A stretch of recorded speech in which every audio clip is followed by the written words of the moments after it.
Kayla. Hey, Sam. Good to Hey. almost see you. So I am hiking again. Mm-hmm. I'm going to be mostly muted. All right. And is the puppy with you? He sure is. Let me see if I could share. Oop. Cinder, Oregon, Mary. All right. Here's this guy. The forces are assembling. Wow, nice view. Thank you. Can you see your house from where you are? Hi there. Hey, Barry. Hey, Oregon. Hey, Jaswinder. It was touch and go for me. We lost power here at the island. The entire island was out of power yesterday. We had really high winds. So Island County, which is like 83,000 people, was mostly out of power for most of yesterday. But it's back. Is my audio coming through okay? Or is it scratchy and staticky? It's a little muddy. Okay, yeah, I was trying this microphone to see if it would work. Let me see if I can see. Yeah.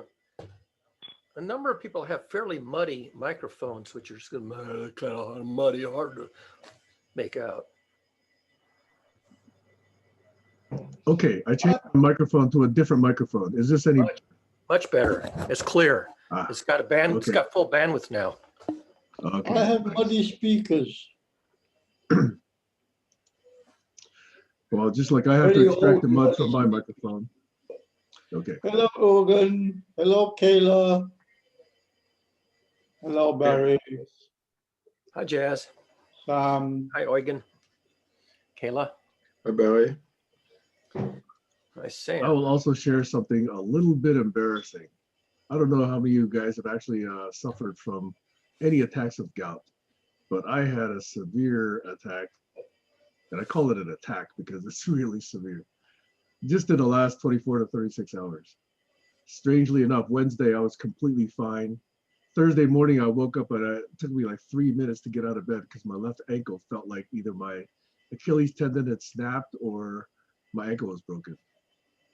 So I suffered through all of Thursday thinking that I was going to get my indomethacin, but my clinic said I couldn't get it for another 2 or 3 days for some reason.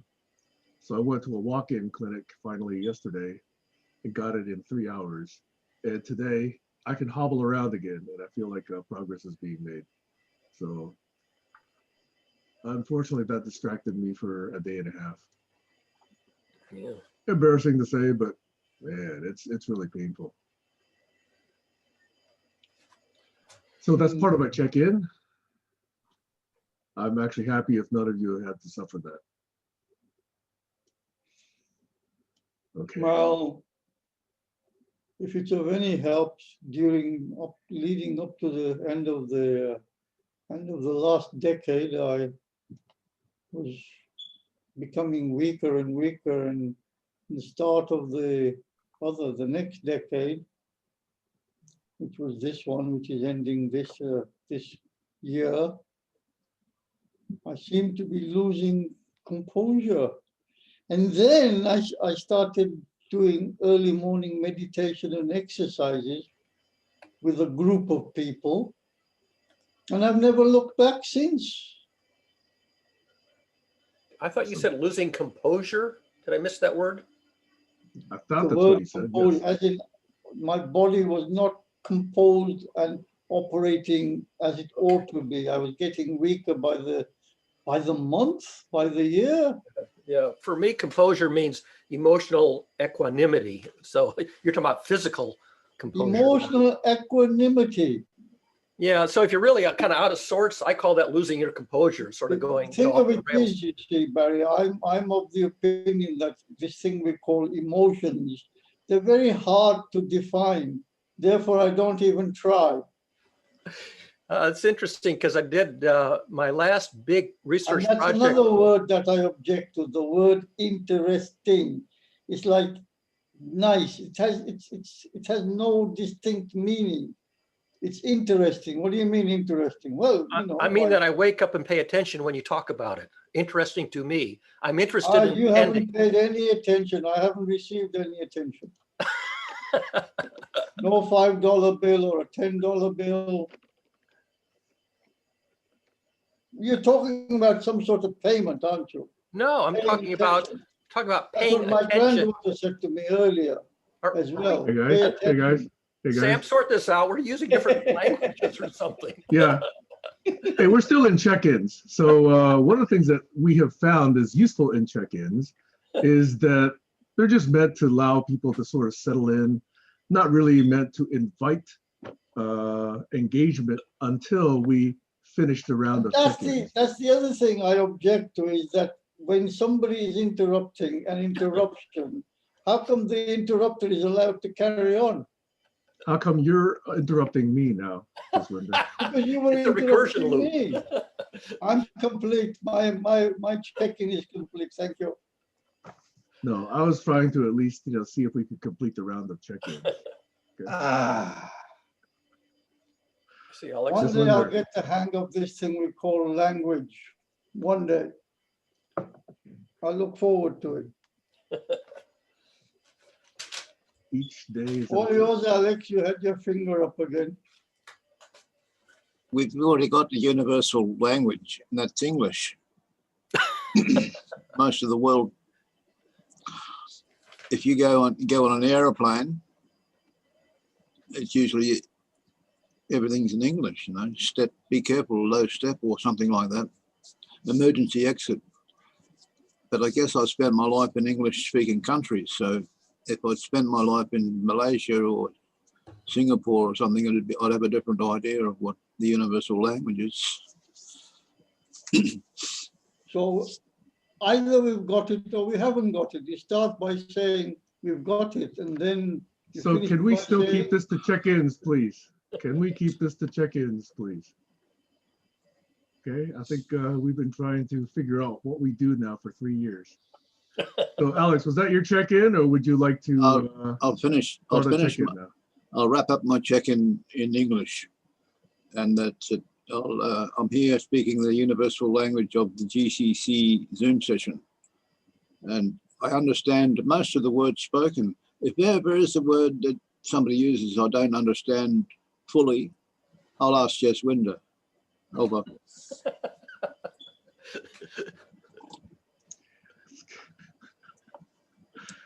Okay, I have to take a deep breath. Okay, Kayla, Eugen, Barry, would you guys like to check in? This is optional. I can check in really quickly because I might cut out. I am hiking with the puppy right now, but I'm excited to hear what Eugen has to say. Okay, well, I'm all set up for, whatever detail you would like to go into, but we may keep it a little bit high level further on. Yeah, things are just fine. Just learned that the corona numbers are going down over here, so that's good news. And looking forward to, what we can achieve today. Yeah, Eugen, thank you for contacting me earlier this week. Hopefully that would address a little bit of your expectations and preparation. So I look forward to your segment of this session. Barry? Okay. I may be a little groggy today. I was up until 3 o'clock last night because we were playing Dungeons and Dragons over the internet, and I actually fell asleep in the middle of it. By the time I realized that the game had ended, it was 3 a.m. and I was still sitting where I am now. But the reason I was up so late partly was because I have a lot of computers here, and some of them are servers on the internet. And one of them, the power supply died, which affected actually 2 machines. And so I was tearing down machines and diagnosing them. And in the process, I accidentally unplugged my internet. So just now, when I went to log on, my machine had no internet access, and I had to go diagnose another screw up of mine, which I had kicked a power plug. So I'm still not done with all my diagnosis. But for me, it's machines that are having sicknesses, not physical. So that's where I am at the moment. All right, then I'll just add a couple more observations. Because of the sudden onslaught of gout, I couldn't sleep at all on, I think, Thursday night, because I couldn't ever find a position where my left ankle would allow me to sleep. So last night, I think I fell asleep like around 5:30 in the afternoon because the whole place was dark already. And I think I woke up at 3, was up for about an hour, and I slept again till about 5, was up for an hour, and then slept for 2 more hours. So that's about as much sleep as I ever get in one night. So I'm actually feeling awake, even though I'm still hobbling a little bit. The other thing that I thought I would celebrate this week is my daughter, 17 years old, Ronnie, finished her first college application on Wednesday. So we're happy about that. Her next one's not due till January 15th. So she gets a little bit of time to do that one. Other than that, oh man, this place is beautiful. I just love the island. And with that, let's set the stage for Eugen. Eugen, thanks for joining us last week. And you had mentioned that you'd like to tell us a little bit about what you've been working on. What Eugen had first contacted me about during this week was, how can what he's been doing help us do what we're doing? And I said, well, we're not really doing something as a GCC. We are a number of individuals, each with projects. And so there might be individual interest in what Eugen and his associates are working on. So I thought that might be a more useful way to approach this rather than to assume that something interesting would immediately be seized by GCC and taken up. I just didn't think that there was a GCC to actually take that action. So I didn't want Eugen to be disappointed if that didn't happen this week. It's okay.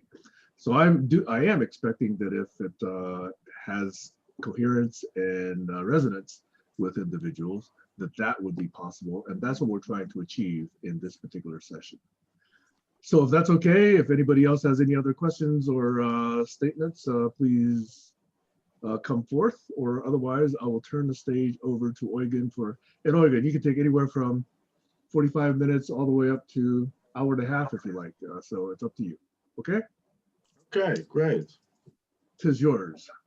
Thank you very much, Sam, and all the others for making this possible for me and us. I've asked my business partner to join. Unfortunately, he isn't there yet, but he might join a little bit later. Perhaps we can start with a little bit of background. What am I doing? What are we doing? And why? What have we seen in terms of being results? And then, well, go into a discussion and see how things move on from there. If anybody has any question or any remarks up front, please bring it in now. Otherwise, I'll just get going. Okay. Yeah, Alex? If I come up with a question during your presentation, I should take note of that for later. You're saying that you want to present this without interruption, without questions coming from the audience. Please, let's make it interactive. That's kind of a requirement for making this work. Yeah. Not only today, but also anything that might follow. Okay, yeah, who are we? Well, we are a very small group of entrepreneurs and inventors, and we have experienced, or we work in the field of high and highest impact problems, and in turn, when we understand the problem, highest impact solutions.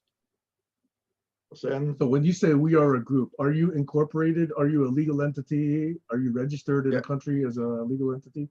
Yeah, we have all legal entities. We are, well, single individuals who work together in a network, very free and well, we do what makes sense. Yeah.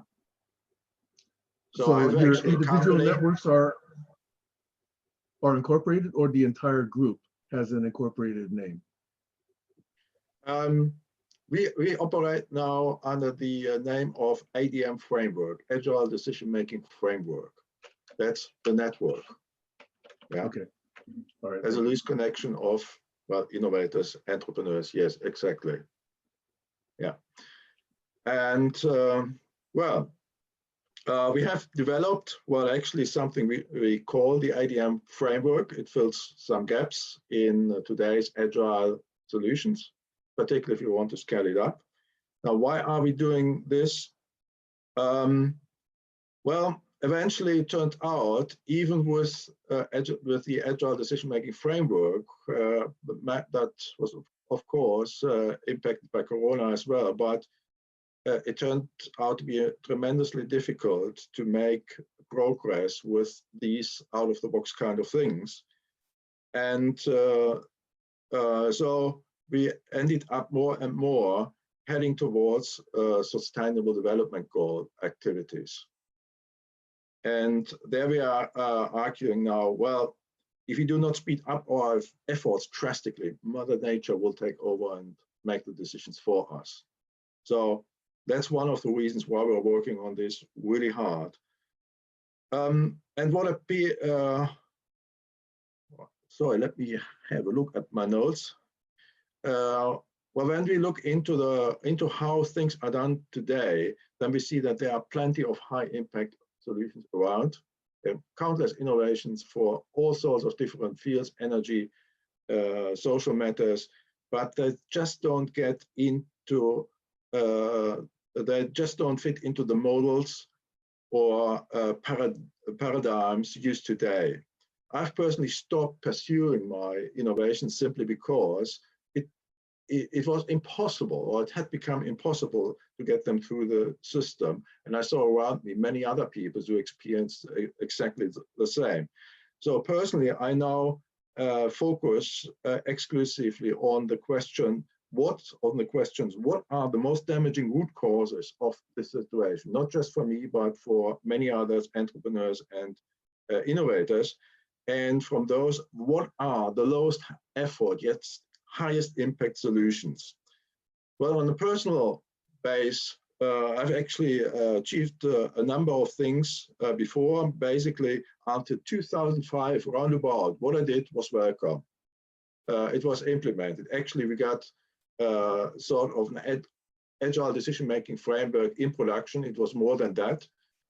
I now call it guided self-organization. There, we had something in production for 30,000 people, integrating communities of practice, for example, into the decision-making, into the governance, enabling people to do agile decisions and the likes. We had natural process flows replied, yeah? So I'm curious, I have used the term Agile in this particular group, and I notice you're using Agile. I was wondering if you might just make reference to what part of Agile or what Agile means to you. I go back to the Agile Manifesto from Ground Principles. I was just wondering if there was a particular take on Agile that you— Well, actually, that's my base as well. I've worked in an environment at the former company EDS, Electronic Data Systems, that was for many, many years the leading outsourcing company worldwide, grown to 130,000 people when it was taken over by Hewlett Packard. And basically, until the 1990s, or the turn of the century roundabout, we practiced the Agile Manifesto, the 4 main principles. That we didn't know about it, but it was just done. It was part of the culture. To give you an indication, until about 70, 80,000 people, the whole core business, which was IT, running data centers, running IT departments of big companies, the whole company or the core business was directed through just 5 books. Yeah, people had the freedom, they got the information to make decisions. So when I now look into Agile, and I have a Scrum Master certificate myself, well, that has been developed for software development. It appears to work well for product development as well. And there are other scale up kind of things around. But when I ask questions as to, well, how do you enable people to make agile decisions at all levels, across countries, cultures, locations? The answers I get are, let's say, not satisfactory. I don't see how people can make the agile decisions. And that's exactly where I focus on with, or we focus on with the agile decision-making framework, filling the gaps at scale up level. Yeah, does that make sense? So far, I'll probably ask more later. Okay. So one of the things that rolled out of this was, well, we ran into high project failure rates and asked how could that be? And I started, for example, this initiative to get an understanding of what is driving failure rates, high failure rates that brought us to complexity. And what we found is the root cause of complexity and bureaucracy. There's a single root cause, there's a single solution to that. We can go into that a little bit later. Other things in health services over here in the Netherlands, well, it's that it's one of the best health services systems in the world. I agree with that. There are two requirements. One, the illness I have needs to fit the protocols, and there needs to be proven therapies. 7 times that was not the case in my family. And with the knowledge I've learned at EDS, my former employer, it was possible to find effective treatments for 7 different illnesses, mental matters. And instead of, well, what the experts told us, you have to learn to live with it, we do not have to live with it. It was pretty easy, actually, at the end of the day, to find therapies, even in the ADHD and dyslexia area. And well, the last thing is, well, I got in contact with one of the professors on Einstein, Newton, and Darwin. I asked him whether I could do an interview on what they would do with today's big challenges. And well, he gave the interview, and that is now part of what we can discuss today. All I can say is that the way Einstein, Newton, and Darwin would go about the tough challenges we have today is kind of the opposite of the popular practices today. Now, rather than presenting you something, I wanted to go into a little exercise. I'll send you a link. And, oh, well, do I have it now? Hold on a second. Yeah, there it is. If you will click on that link and open the page, so what you see here is, well, I can share it with you.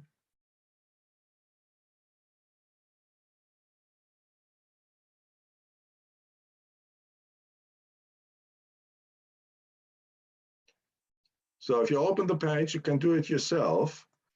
And the exercise is designed to get to one of the big root causes standing in the way of any innovations or projects these days. The question is, which working practices have become preferred practices during the previous decade? And well, if you could answer that from 2 perspectives. The first perspective is that of a large organization. That can be a client of yours, or if you have worked in a large organization, that can be a system like research or health services, and then do the same for yourself or a small team you are involved in. So there's nothing that can be done wrong with this. So the only thing you'll have to do is choose from the left or the right, and there are only 6 rows, the 6 rows to fill in. So may I ask for you to go through this exercise first for a large organization and then for yourself. Take a few minutes, don't think about it, just click on quickly and keep the results for the group available. Yeah, is that okay?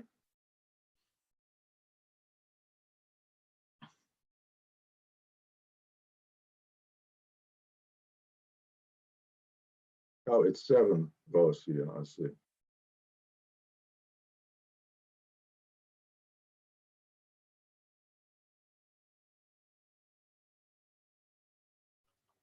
Okay, I answered those questions. That's quick. That's the first round. You said be quick.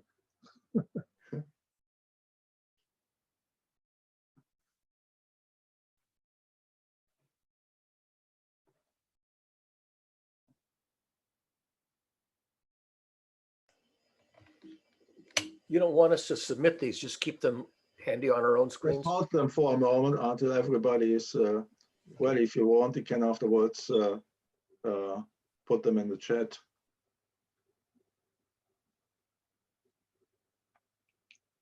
Just the way it's organized, there seems to be a implicit preference for the items on the right.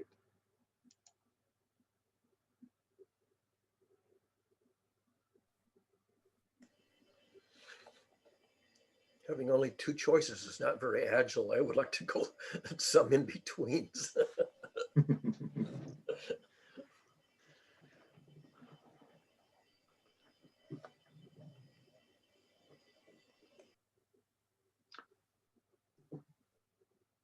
So Alex and Yasmin are still busy. You're done?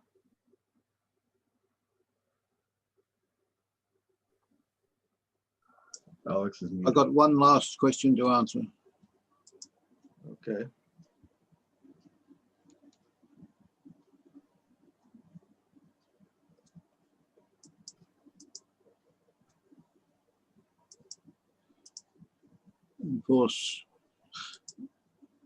Enforce compliance sounds a bit rigid.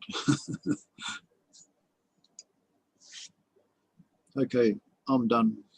Okay. Everybody else done as well? So, okay. Then I would say let's paste the results of the big organization in the chat. How many times have you chosen the left and how many times the right side?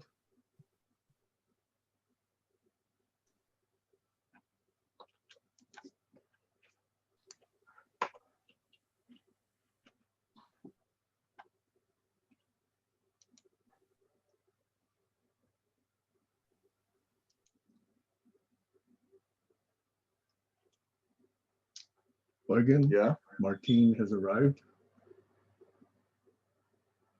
Martine. Ah, somehow the wrong name appeared there. John, can you hear me?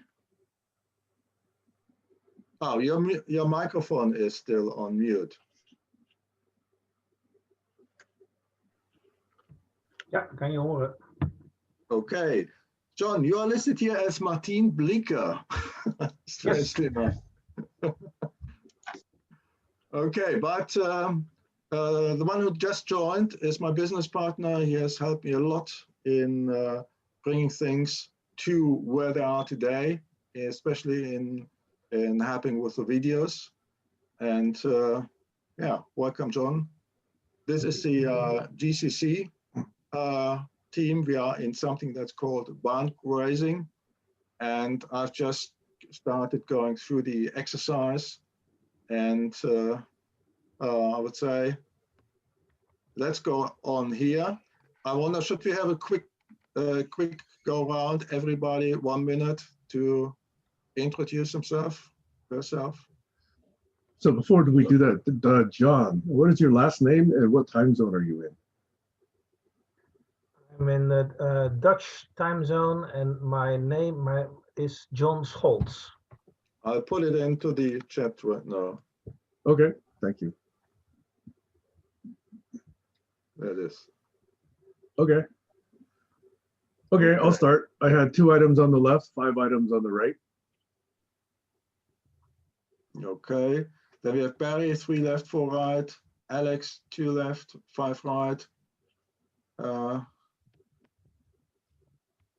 And then I suppose for the second round, 2 left and 5 at the right from Sam. Sam, could you explain a little bit? Why did you make these choices and what was your perspective or what were the perspectives you have chosen? Well, as Barry says, there's a multitude of things that we could do.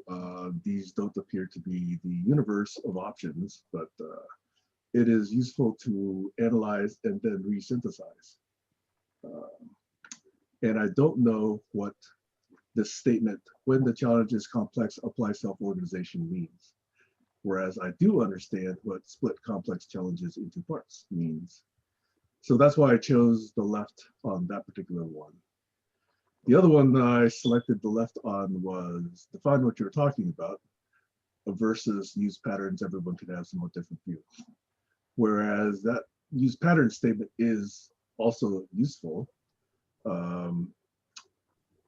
In the case where one is working alone, which can still be the case when you're addressing complex situations, it doesn't necessarily apply.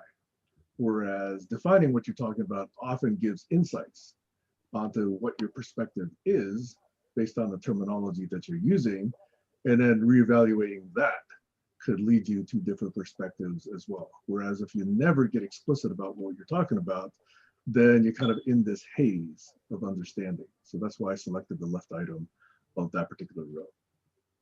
Okay. And the large organization you've chosen, may I ask which one that was? How large was it? What was the question?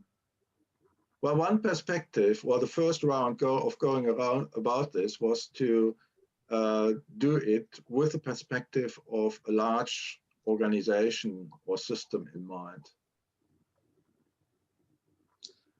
Probably I was thinking more about the organization I'm currently in for my day gig, which is a medium-sized software company. Okay. Okay. So perhaps we go to some other to others. Barry, why have you chosen 3 left, 4 right? Was that to me? Yeah. Okay.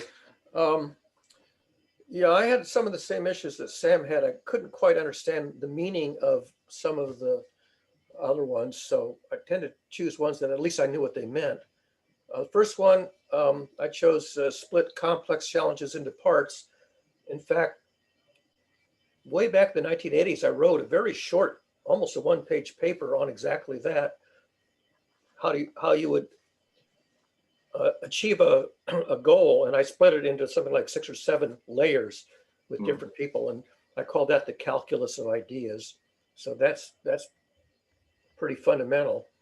The second one, I shy away from linear processes because everything I do is based on nonlinear models.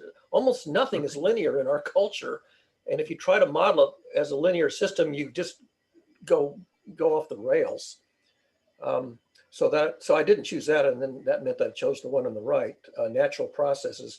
Although I think natural processes is a little bit too vague. They're not exactly natural. I build system models, which is quite a discipline. Third one down, when I worked for the Bell system, we did solve for, well, am I on the right one here? No, I'm sorry, I'm reading the wrong one. Again, I wasn't sure what these two really meant. So I chose the one on the right, even though I don't know what that means either, but it was not as off-putting as the one on the left. The next one was easy. The stop doing what does not work. I didn't choose that because what I do is research. I'm always doing research, and I never stop doing research. And based on the current state of research, I build on what I have so far. So that's always build on what I have, because I never stop doing research. define what you're talking about. I think that's really important, especially when you get into the weeds of sort of arcane stuff. I also have used the word agile, and I'm not sure if my use of the word agile in my writing jibes or conflicts with either of the other two meanings that have been kicked around between Sam and Eugen. So yeah, defining what you're talking about is important. I also do pattern analysis, but that's subordinate. And then resolve problems at the root causes. That's exactly what I do in my research. That's one I chose. I'm always looking not to put a Band-Aid on the problem, not to solve the surface issue, but to get down to the root. And that usually means a fundamental change in the way we think about the issue and the fundamental practices that we use that stop generating the problem and start resolving it. And then at the bottom, when I was doing network planning at Bell Labs, I was computing best practices from system models, but it wasn't about enforcement. It was about convincing people that the models were reliable and the solution for best practices was reliable. And that was hard. And I basically had to give people the freedom to catch up to the research I had done before they could understand why my recommendations were worth going along with. I guess I should stop there. I probably said too much already. Okay. Anybody else wanting to contribute something?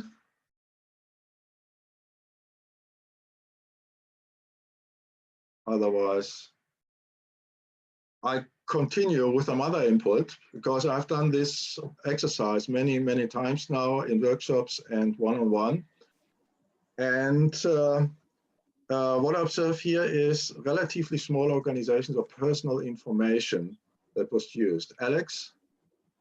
I've got a comment about the process. And it changes when you go from large organizations to medium to small. So there's a conflict, but there is a positive side to the process that is proactive in any size organization, and that is to do with principles and the plasticity of those principles. You know, things change, laws change, nations change, and even the state of the climate changes. So the environment changes as well. So that plasticity has to be there so that the principles are not fixed in concrete and solid and cannot be changed ever, because that can lead to collapse. So this is an idea that comes from bridge design, bridge building. Anyway, that's where I finished, because that's a part of the process that's practicable and can be dealt with from people with a passion. See, I'm using all these words that start with P, because it's positioning projects progressively, practicably, with principles that are plasticized or something. Okay, over. What I'm wondering, you mentioned from large organization, medium and small groups. What about the difference between large and medium? How do you, if you look into a large organization, what about the practices on this exercise? Would you say they are more using those of the left or more those of the right? I see them most of them on the right. Because in large organizations? Well, in large organizations, there's always a danger that somebody will become authoritative. You end up with a monopoly, you know what I mean? You end up with a powerful situation where corruption seeps in and everything goes messy. So I always maintain those things on the right-hand side would be more proactively suitable for a larger organization as well. It needs people with honesty in large organizations, because that's where then power comes. When power builds up, the corruption and the likelihood of corruption also increases. So that's where you have to be watchful all the time of that. Interesting. The larger the organization, the more things you have to have in place to guard against that sort of thing. Yeah, interesting. You see, when I did this before, this is the first time that I run into this situation. They may have something to do with the culture.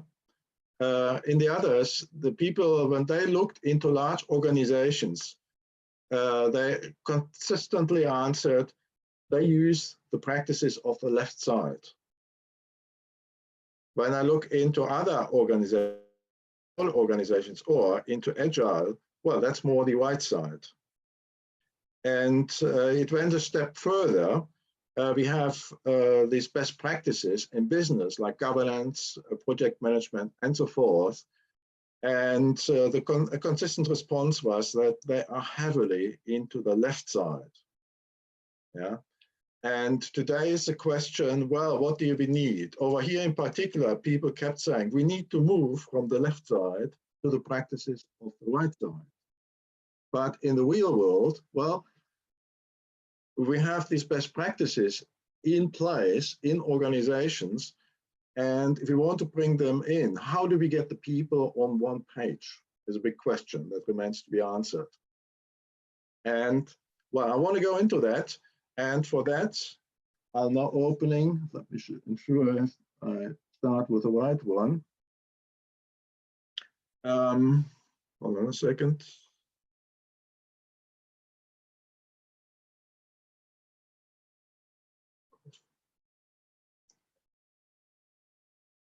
There it is.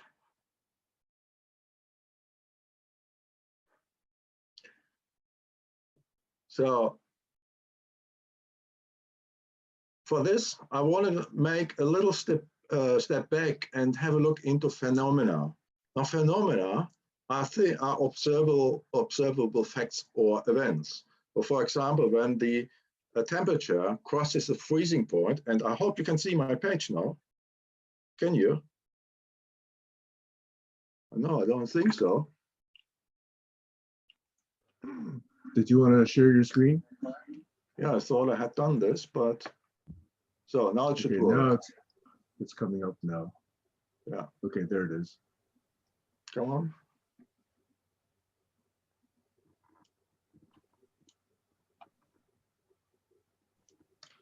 So yeah, we have fluid water, we have frozen water, and when we look into best practices, we can use this analogy, or I use it, and when we compare best practices, the traditional ones in particular, with water, well, then we can say, if you look into the traditional ones, they have been designed for kind of fluid water. And what happened when the results turned out to be insufficient? People said, we have done something wrong, so let's start redoing it and apply the practices, the best practice, in better ways. And after a few rounds, they discovered, well, it didn't work. And what we have seen is kind of best practices suited for fluid water were applied up in situations for frozen water. And with Agile, we can now observe something similar. Agile practices that have been developed for frozen water, they get criticized now when scaled up in particular, that things don't work out as expected. And we see now also a pattern of, or an emerging pattern of the Agile practices, Agile frameworks being designed for frozen water, but applied for fluid water. And and then came Corona, and all of a sudden we have seen certain patterns. We've seen patterns and phenomena, and you've probably seen this drawing as well. And there was mentioning of the expansion of the exponential growth phenomenon, which triggered immediate actions, at least in some countries, and that led to activating or using practices of the capacity bottleneck phenomenon. One of more practices became the flatten the curve practice. And in the background, there was a tipping point phenomenon, meaning practices working well before didn't work anymore, like ordering medical equipment today and receiving it tomorrow. all of a sudden didn't work anymore. So here we have 4 phenomena, just like water. They are really hard. They're close to, if not rules of nature. They happen, and well, we can use them and apply their practices, or if we ignore them, well, then the exponential growth, for example, takes place. And what we have seen here is that that the practices coming with the traditional practice, best practices have been extensively used and implemented for situations of the practices that you have seen in the right column of the exercise. So if you go a little bit deeper into this and go into, well, the underlying thing, the matter of complexity, what you see here is a real simplification of a complex environment. Within the middle of an organization, there are processes, applications, there are connections with banks and so forth. At some point, I initiated a research project in the organization I work for, and we asked us, where do the high project failure rates come from? It always brought us back to complexity. And we asked then, how can we understand what drives complexity? Out of that came 3 fundamental elements. And I was wondering whether you have any clue what that could be. One is visible. Any ideas? 3 elements through which complexity and bureaucracy, I can say, can be reduced. Okay, so Eugen, my question is, how do you define complexity? I don't define it. I refuse defining these kind of things. Here's why. In various presentations, I've asked this question.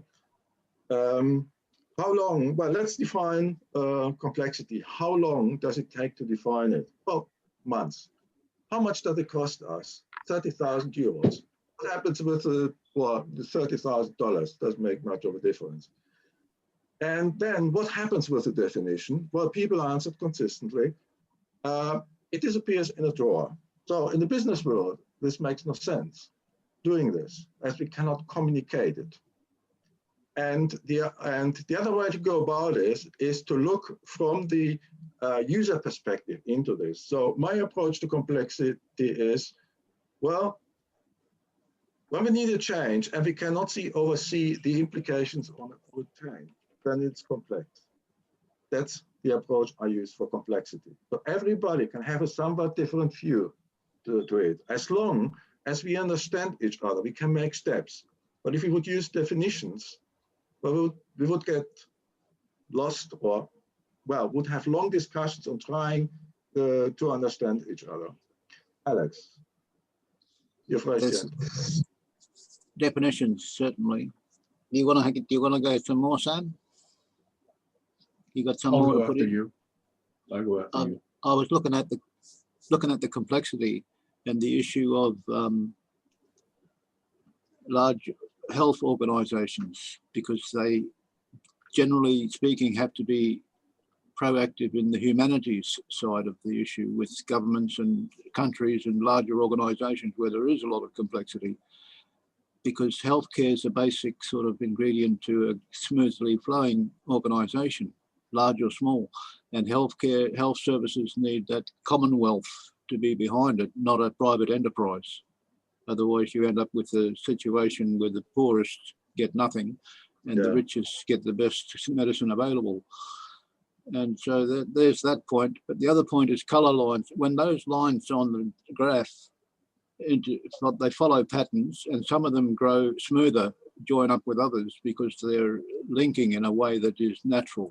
And then you can color code that map, I think, because, you know, it's like a pulsing, imagine a pulsing blanket with children underneath playing, and they're poking their heads up like Barry's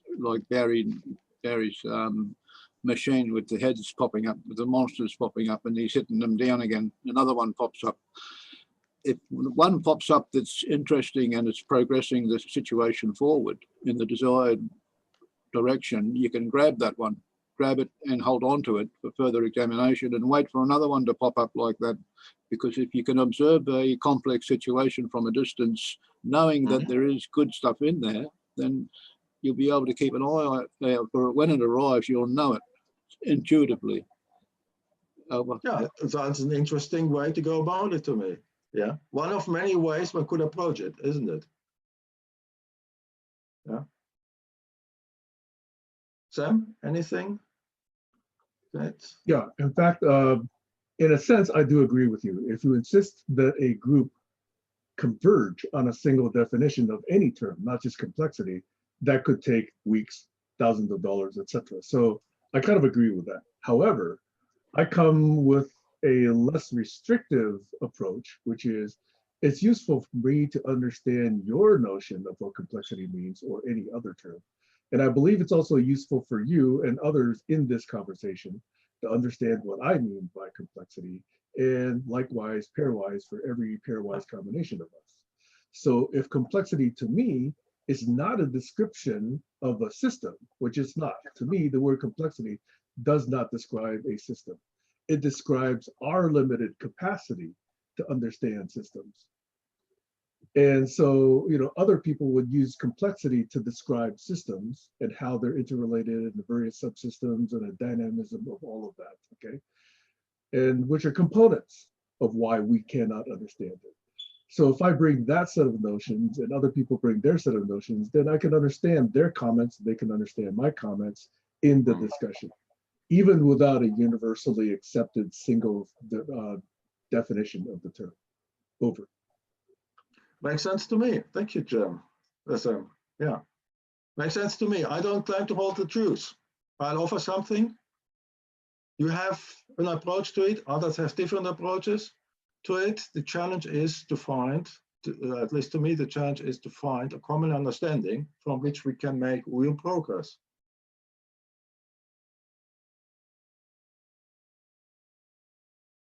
Okay. Which makes me back. Yeah. Can I say something, Eugen? When I looked at this diagram, one of the first questions in my mind is, are labels that are near each other really near each other in the sense that they communicate a lot, or are these labels kind of random? Because the first thing I noticed is that politics is way over on the left and science is way over on the right. And that agrees with my perception that science and politics hardly ever talk to each other and hardly ever have the same perception. But then I see that you got legislation next in to the US, which doesn't belong there. So I'm a little confused about that. Well, this is really random. It is random. Okay. It is random. Every situation to me is different in a complex environment. Okay, that we can find patterns and paths, but this is just an illustration, a simplification of a complex world. And again, my goal is to get to the bottom of how can we understand what drives complexity and where can we intervene with the least amount of effort and highest impact. So I get back then to the three elements that we found. Or does somebody have an idea what that could be? Yes. So let me get one. Or was somebody saying something? Yeah, ask the question again. I didn't quite catch the whole question there. Yeah, well, we have identified three elements that tell us where or what drives complexity and where we can intervene. Does anybody have any clue? Now, I have opened the first one here, the number of bits and pieces in the system. No, then let me go on. The second one became the number of dependencies between the bits and pieces in the system. And the third one, the number of changes with the related bits and pieces and dependencies. Now, I've in mathematics, and we could now go and define this, but one of the first things I learned in the business world many years ago is, in these situations, that leads to endless projects delivering little value. But if you use this as a pattern and and add this up in the top of our mind, we can create a drawing, and that looks like this. At the beginning, when the number of, oh, this builds up a little bit too quick. Sorry about that.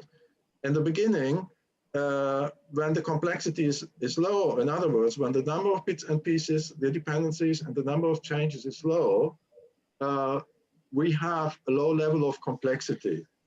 But eventually, the more bits and pieces are entered, and especially the more bits and pieces from the practices of the left column in the exercise are entered into the system for situations where the practices of the right side should have been applied, then one gets to a point where the complexity explodes or grows exponentially up to the point where things are not affordable anymore. The costs become so high that projects are stopped. Or as we have seen in science, in health services, for example, I was in one conference where 24,000 health or brain researchers were present in one single conference, and that happens every year. So there we have seen exponential growth taking place. And it has taken place because the phenomena we have now seen being applied to get the coronavirus under control in countries like Germany and the Netherlands, they were missed. There was exponential growth building up, but it wasn't recognized. In the 90s, it was recognized in the organizations I worked for. I had a business case where we said, well, if you do not act now, the environment will become unmanageable. It was perfectly acceptable for management. Years later, after the best practices have been implemented and the culture had changed, I had a business case of 1 billion savings per year, and it was impossible to get it through the system. The exponential growth had already happened. And with the tipping points missed, people kept applying the practices of the left column or up in situations where those of the right columns were needed. And that led into all sorts of capacity, bottleneck matters, and so forth, project failure, and so forth. And while initially it was experienced as bureaucracy, then things became complex, failure rates increased, and eventually there was collapse. I've seen my employer, well, becoming a troubled company, being taken over, and we've seen many, many other such cases. And the other thing we've also observed is unsolved problems being offloaded to the weakest in the system, like in the health services matter just raised, where where people or where treatments are taken out of insurance packages, or it gets too difficult, too expensive to pay the insurance fees. So with that, here we get to one of the root causes in the system, and that is we have lost the ability to recognize phenomena and use the practices they provide. Now, for about 20 years now, this was a root cause that was not changeable. But with Corona now, there's a completely now possibility. We can now change this root cause, apply the practices, and use, for example, those practices coming with the capacity bottleneck phenomenon that's creating bridges or virtual bridges in organizations, which we have done. We had that in production with 30,000 people. We can create natural process flows. The example given by this phenomenon is the roundabout. Instead of rigid traffic lights, people can take the decisions when they can drive. And well, the alternative route is another one. We could also build alternative processes when processes are too busy, people have to wait. Now, this brings me back to the exercise. There is one word that makes the difference between uh, uh, between situations when the practices of the left column provide the better results versus when the practices of the right column provide the better results. Any idea what that could be? Could you say that again? I missed two words. I missed the two key words in that question. Well, there's a difference. There's a structural difference between the left column or the practices of the left side and those of the right side. And the question is, or there's one word that provides the difference. What word could that be? When are the practices of the left side the better ones versus when are the practices of the right column when are the practices of the right column the better ones? The better? Yeah. Oh, I have a candidate word. Yeah. Familiarity. If you've seen the problem before, if you've seen a similar problem before. I wouldn't know how to use it. Maybe somebody else, Alex? Method. Method? Method is writing over practicality and practice. I joined a group that was a self-help group that met for an hour and a half once a week, and they had a committee that read the minutes at the beginning of each meeting to familiarize the group with what happened last week and what they were working on, where they were heading, and their direction and their focus was maintained accurately or reasonably accurately. So that was a method that was human phenomena of people working together in a group with a common objective and a set of principles in place to help guide them over. Okay, we're getting there. Imagine in organizations, they have the traditional best practices in place, which means a lot of the left column, and they want to implement Agile. How do we tell the people when the traditional ones, the left columns, are the better ones, and when the at the right are the better ones?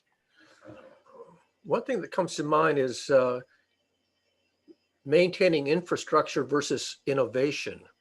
Maintaining infrastructure would be on the left, and innovation, fundamental innovation, would be on the right. That's an interesting one, yeah. But okay, let me fill you in on the word. The word that came out of this is predictability. When a future situation is predictable, then usually, or definable, then usually the practices of the left columns are the better ones. That are those for building bridges, running assembly lines, and the likes. That's things that repeat quite often, that are the same, clear, and are predictable, like what exactly you need in step 1, 2, and 3 to build a bridge. And when things are less predictable, or not predictable at all, we need the flexibility. And the practices of the right are those for predictability. Now, here in the Netherlands, to give you an idea of the difference, here in the Netherlands, there's a serious estimate that says the unnecessary bureaucracy and complexity, and also the complexity in this country, costs 90 billion euros or dollars per year. And when we apply this, and I've spoken with the author about this, and we can do it, this unnecessary complexity and bureaucracy was created through applying the practices of the left column up in situations requiring those of the right column. That's quite a number.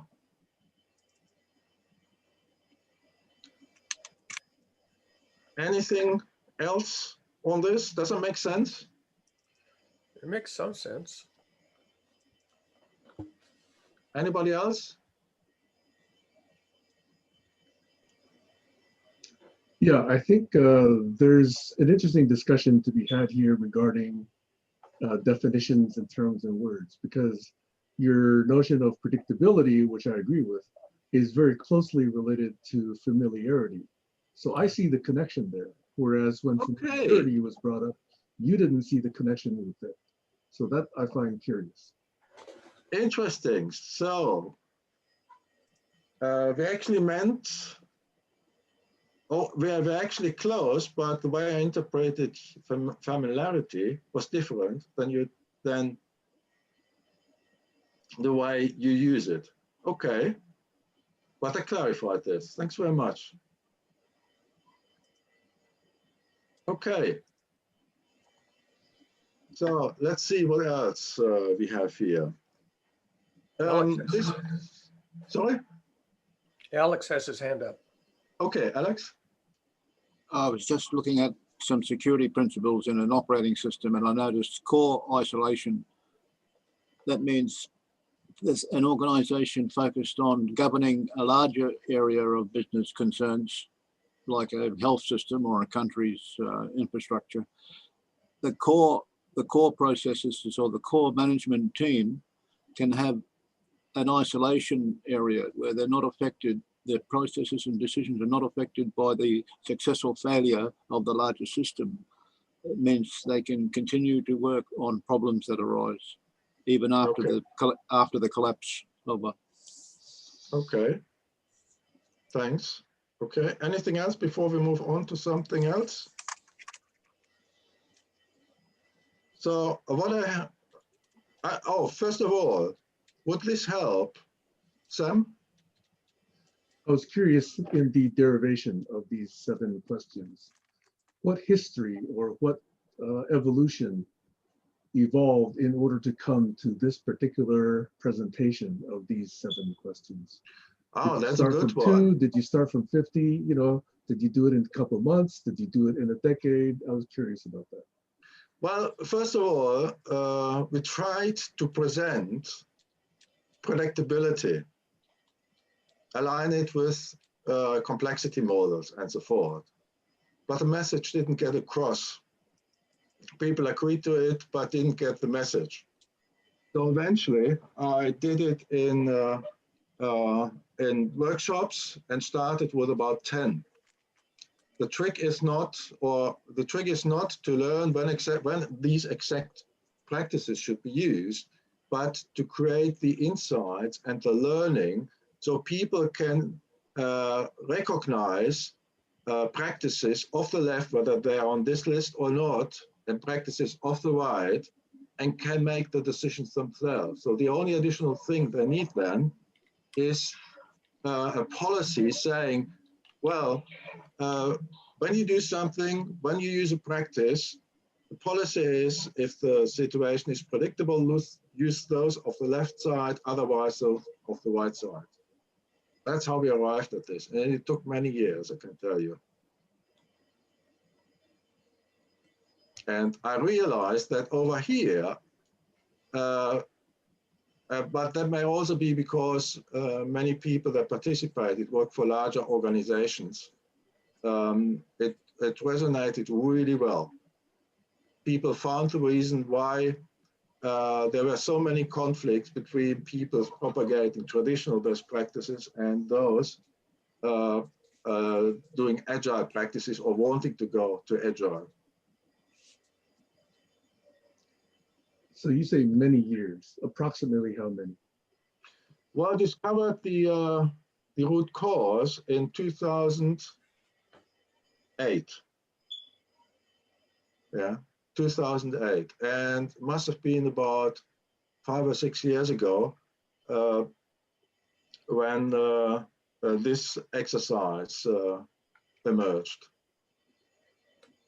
Okay, so about 6 or 7 years then. Yeah. Okay, thank you. Yeah, it's a long process. Okay. I was wondering, will this help project owners or participants of the Global Challenges collaboration?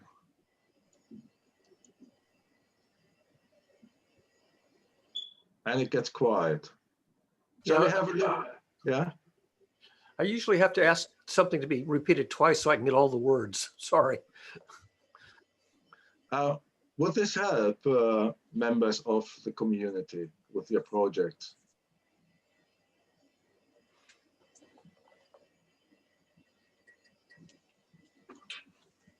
Gets quiet. Yeah, I'm retired, so I'm kind of beyond new projects at this point. Okay, then. Well, it seems to be a starting point. Okay. Yeah, it's one piece. It's one piece to me. Some people will need to implement the process on a trial basis to evaluate it. Once it's been evaluated, then that question can be answered. But you know, different dynamics exist in different countries and different cultures. Yeah, there's a big melting pot of rainbow effects that will influence the outcomes. Okay. Now, I was thinking about going into two more things. One is the challenge with innovation, the innovation process, the standard one, as we experienced it. And the other one is a method to set up projects for success.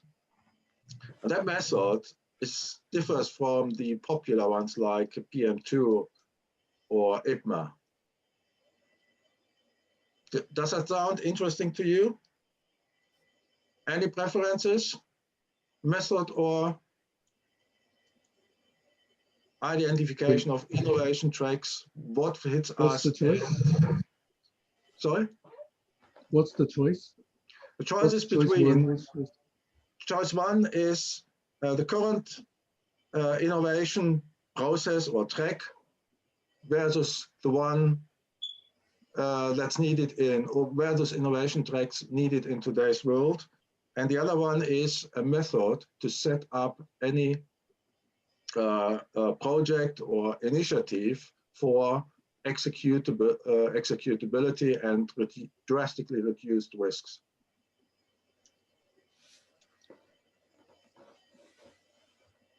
What do you consider? We can go through this much quicker than we went through the other ones. Shall I take the quickest one first? We have about at least half an hour, so go ahead. Oh, that should work out. So what we have here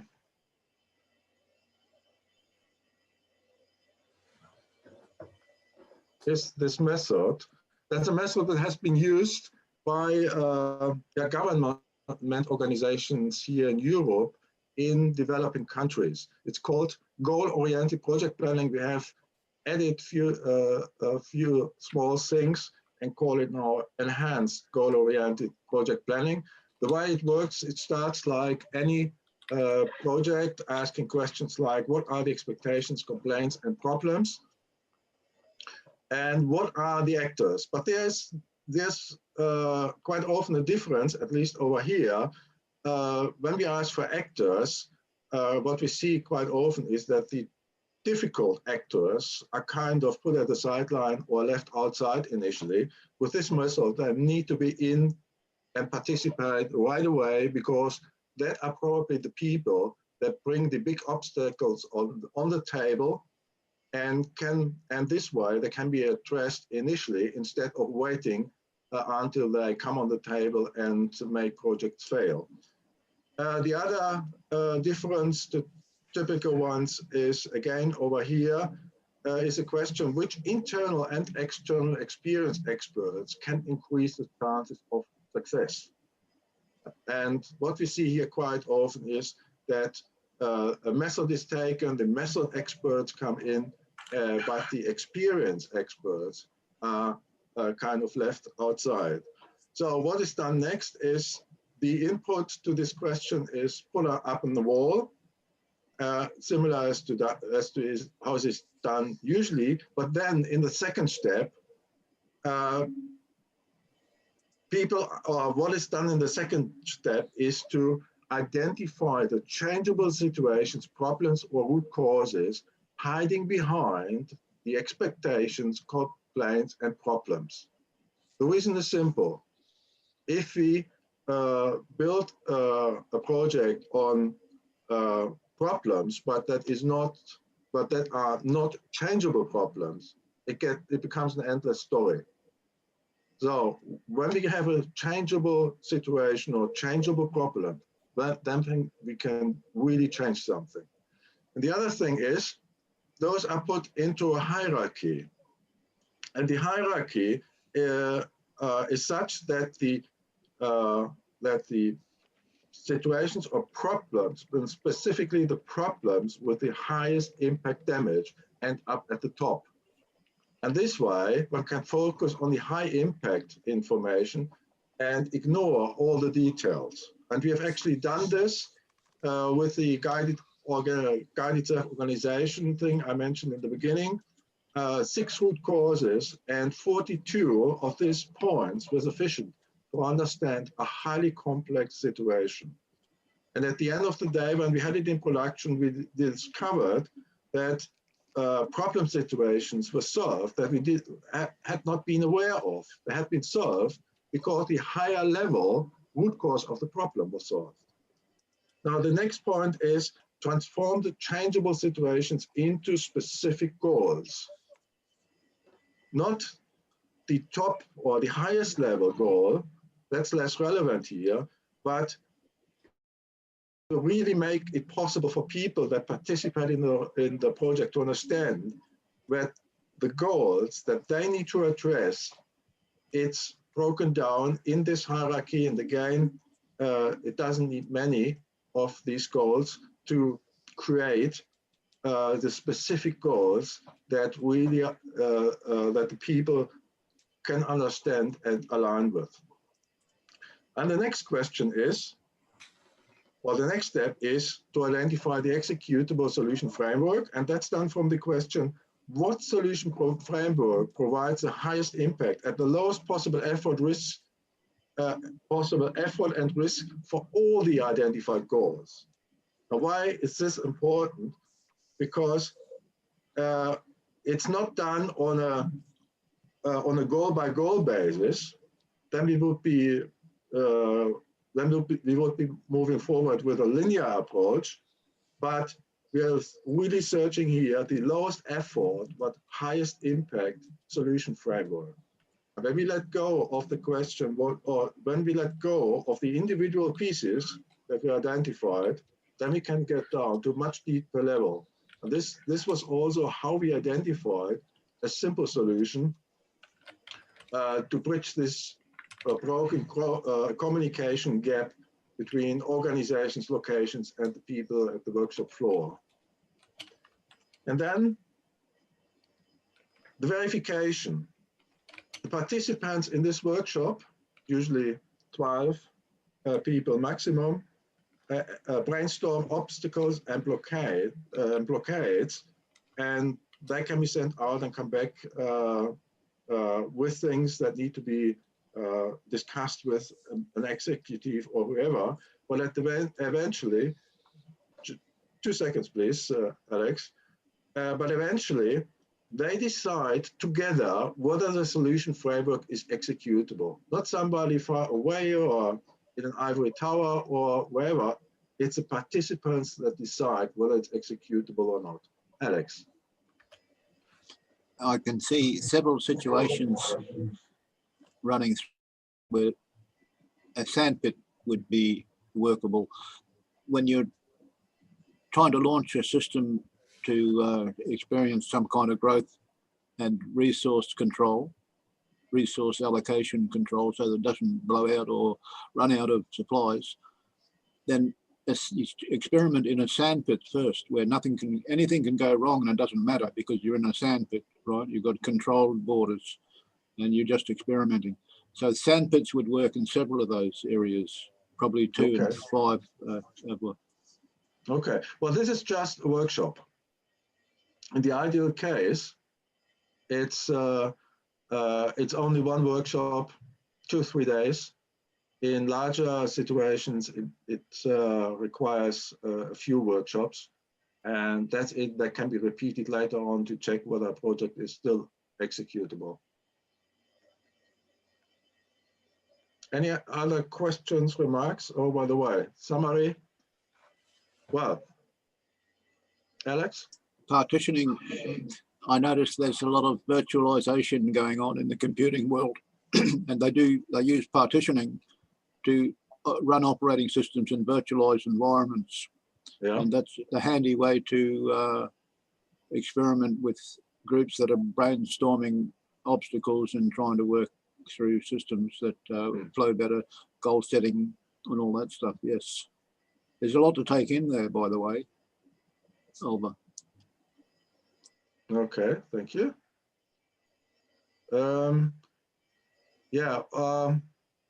Here the point number 2, focus on changeable situations, high impact. That prevents endless debates, analysis paralysis, and the practice of ongoing improvement becoming the root cause of failure, which we have seen many, many times with highly complex projects like configuration management, enterprise architecture management, and so forth. The desired future situation to work towards, and the solution framework for transition and durability. And the last one, and well, we have seen this happening, and there's a real life example here in the Netherlands. Disease was threatening the harvest of Dutch farmers, the potato harvest. The sprays, the chemicals didn't work anymore, and the project was stuck in endless discussions, blame and shame. And then they used this practice, and within this method, within 3 or 4 months, it was on the rails. It became one of the most successful projects with 40,000 farmers participating, trade organizations, researchers, and so forth. The complete project organization consisted of 1.5 full-time employees. It was run in a self-organizing way, and costs were a fraction of what it would have been with the usual approach. Sam. So question, this might be anticipating a later component of your talk, but when the workshops that you've conducted have taken place, do you use this corkboard and sticky sheet method, or have you found a tool, possibly an online shareable tool, that might help facilitate this? It clearly works best when the people are in the same room and the stickies or the information is on the wall. I haven't tried it yet the online way, but I imagine that's tricky. It's tricky. Sometimes the old-fashioned way of going about it are more effective, and this may be one of those where face-to-face works better. But we can try it. So in other words, you would not recommend yet trying this online? We can do it via interviews online. But a tool providing this, it costs a lot of time to fizzle around with the tool, whereas with these stickies, we can move them around on the wall, which is a heavy part of the workshop. The alternative is indeed to do it in steps via online discussions and perhaps a spreadsheet through which the stickies are used, or not, or a better tool that may be able to help. Alex? I can see the tool working, but there's lines missing. Have you seen the brain or mapping software that has lines flowing between objectives, lines flowing between tickets, so that you can see the trends? When an idea is better than the previous one, it'll be moved up in the hierarchy. So the line will change and the flow will change. I'm talking about a dynamic planning graph that has several people inputting data. Okay, well, there may be something around. I haven't seen that yet. The brain. The brains, no. .com.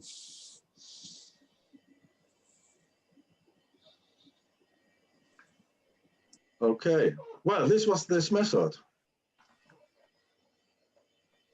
Anything else? I just pointed out that this whole view is very similar to what I wrote up 30 years ago in a 17 sentence, one-page paper called The Calculus of Ideas. In fact, I could even paste in the 17 sentences. They would probably even fit in the chat. Well, I'm not surprised, because the first time I applied this, I wasn't aware of the method. It was common sense in our culture. Let's see if it fits. Yeah. I'd have to break it into two. You can't paste in more than, I guess, about 8 sentences, but let me see. Okay. Oh yeah, I haven't followed the. Oh, I'm sharing, so I don't see any chats here. No, you can still Okay, pick up. that was this one. No, still too much. Yeah. Shall we go on to the innovation track?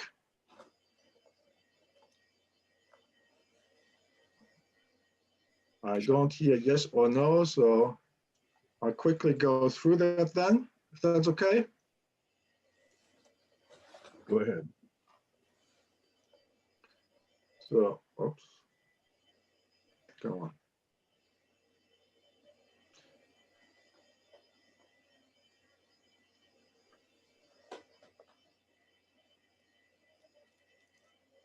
So with the Sustainable Development Goals, what we are addressing is rather broad. And here we have some of the challenges: climate change, hate, new poverty, burnout, ADHD, dyslexia, bureaucracy, and so forth. And when we looked into this, we found on the one hand, well, the tough problems, and on the other hand, the Sustainable Development Goals and initiatives that have been started are underway. And there are in particular at the bottom here, the innovative solutions of innovators that have innovations able to solve problems of the right side. But in between, there's this cloud of practices and procedures and, or if one goes further, corruption and whatever, that keeps them away, that they just don't get through. Though here we have a really big root cause of the problem situation. And at this level, it's not solvable. Now, when we look into this from an innovation perspective, we find, yeah, there are many boxes in this cloud. And when the in-the-box innovator comes, like somebody improving or creating the next car model, well, they usually get through the system because it's the innovation assumes is actually an in-the-box innovation. Now, but what we also often see is marginal improvement, more of the same in a new look and feel, symptom treatment, foreseeable failure, and this one, and that hits us, budget and resources locked into marginal value firefighting and project failure. Now, here we have a root cause of highest impact for this situation. And well, we believe it is changeable, and here's why. Next to the innovator, next to the in-the-box innovators, we have also the out-of-the-box innovators. And there are also calls for out-of-the-box innovations. But let's have a look to the difference. But when we look into this example, years ago, the phone industry tried to improve or re-innovate the phone. They have gone through multiple rounds. It took many years. Until then, Steve Jobs came and he invented iPhone. And all of a sudden, the other phones were history. Now, when we look into today's situation, into the out-of-box innovator perspective, then we can observe that quite often the initial funding need is above the funding that's obtainable, even with lean startup. I have experienced that personally myself. There are other projects that require more than a few $100,000, and well, one just doesn't get the funding anymore. And it's also accepted as a real big problem here by the European Commission of the European Union. And the other one is conditions having gone out of line with what innovators contribute. But there are also many people and organizations that want to help, that are happy to help. But at the end of the day, the question that is the inevitable question has become, can you adjust your innovation such that it fits into the in-the-box practices? Now, the lucky few can make this work. They get through. They become role models. But there are also the many others that face ongoing firefighting, the lies instead of focusing on value creation, and this way also running out of funding. We see value drop to make them fit into the boxes, root cause treatment changing into symptom treatment, and getting stuck. Now, what are the root causes?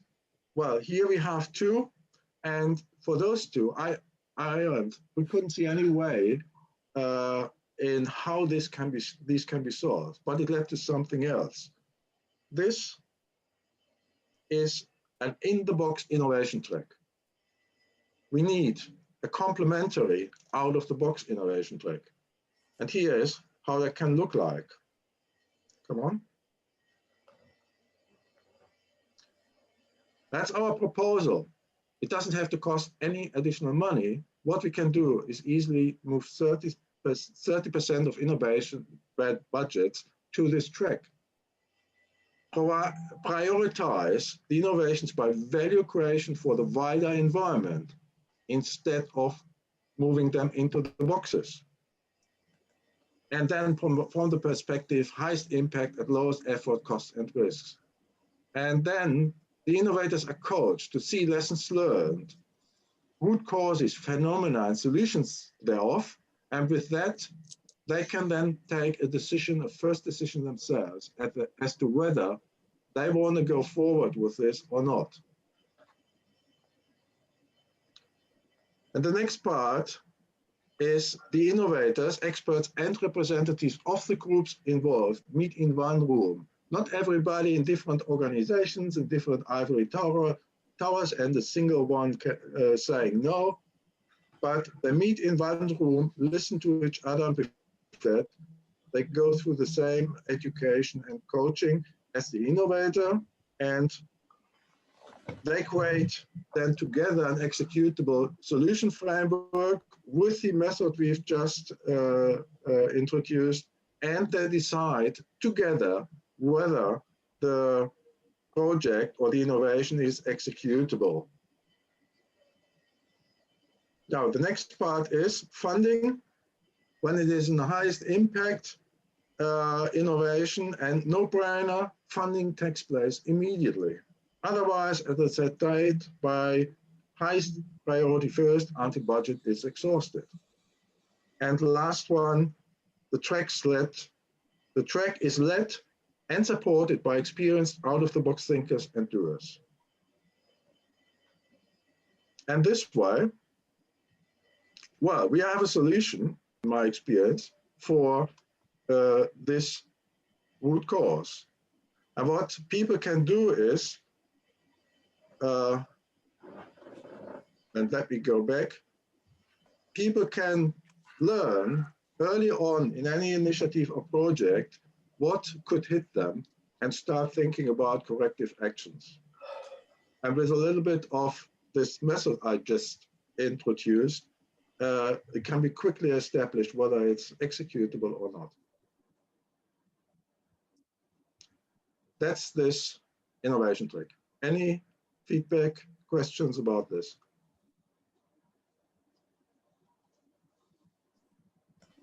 Just point out from my own experience, it's much harder to convince your funding managers to let you solve the problem at the root than just do a cosmetic Band-Aid over it. The biggest project I ever worked on, the first time they just asked for a Band-Aid. And then when the problem came back 2 years later, I said, well, okay, but this time let me do it my way. And I went after the root cause. And that was the only real solution. So it's really hard to get your management to commit to going after root causes. Indeed, but the question is, how long can we afford this? Or how much longer can we afford this? until the whole dysfunctional system collapses around you, which is oftentimes you have to wait for a crisis because you can't convince people to forestall it until it actually is real. There's a way for groups to unite and generate a lot of income from banner advertising on web pages. And this sort of organization attracts large corporations who want to get their products in our faces. We are the commodity. Everyone watching a screen, every person with a computer connected to the internet is part of the market that these advertisers are trying to get their products in their face. So they target web pages, and groups of people who have created web pages and organizations who have members who belong to groups, that Facebook groups and Medium groups and bloggers and all sorts. So when I decided to have exponential growth, there was no bell curve. Because of the geographical limit, there's a limit you reach when no more people are available in the area to join the group. But the journey up to that limit is an exponential growth tree, which means 2, 4, 8, 16 exponential growth. That is a way to get a large group together quickly and attract corporate funding for banner advertising in regional locations, hubs, space hub, what do you call it? Space idea hubs and generation hubs and coffee shops and eco villages and wherever they have a connection to the internet. And there's even a possibility there to grow other projects, offshoots from that, provided the core organization is an open network of mainly volunteers, there's some scrutinizers perhaps rewarded for their effort. Over. Okay. So I'm just wondering, raising the bars is what this session is about. Do you see possibilities to use what I've shown you here to help people with their projects? I've been trying to understand. I'm a bit lost. I came in a little late. I'm sorry, Ogden. Can you maybe in one sentence just be clear? I'm not sure what the ask is. That's why I'm lost. Will this help people? Sure, it will help some, and others will not want to use it. So I don't really understand what your question is. Yeah, well, the idea is how can we help GCC members to get their projects, their initiatives moved forward quicker and execute. Is that an ask of GCC members? Are they asking for their projects to be moved quicker and forward? I think that would be the first question, is to ask the members if they want their projects to move faster or quicker, or if they want them to be, yeah. That was my understanding, that would be welcome. That's where I just wanted to come in and say that might not be the case with GCC members, but it might be with some members. So I think the ones that want to do that, and then it would be about reaching out to all the people who have come through the GCC, which are not all in the room. So that's why I'm trying to understand.